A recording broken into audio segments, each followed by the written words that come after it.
Hello, Council Bluffs Area Chamber of Commerce members. This is Drew Kamp, President and CEO of the Council Bluffs Area Chamber of Commerce, here for our May 6th weekly legislative update.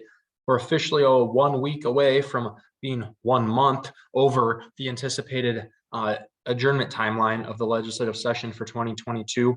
And unfortunately, after this week, there's not a lot to report. The Senate was in earlier in the week. The House was not really in at all this week. Neither of them will probably be in next week.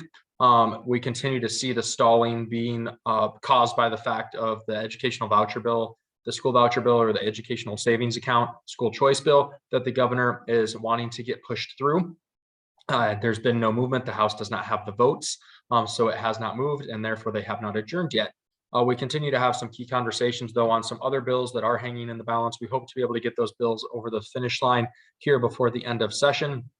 Those include things like port authorities and some of the other pieces of legislation we've worked on throughout the legislative session. But that said, there does not seem to be an end in sight without coming up with a solution for the school voucher bill. There's conversations happening with leadership as to what that looks like, but I have not heard the details of those. As soon as we know anything more about that, we will certainly make sure that our members and other applicable parties within the region are made aware, because obviously that's very important and will set us up for adjournment.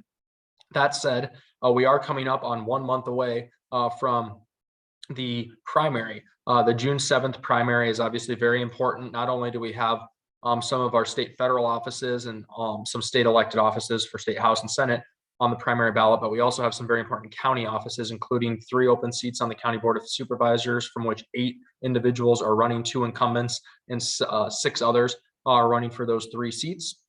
So that'll be something that's very important to monitor as we head into the primary. Do watch for some additional information. We are going to be getting out some interviews with those primary candidates to really make sure that you have an idea of who they are, what they represent, and how they may align with your values going into the primary election.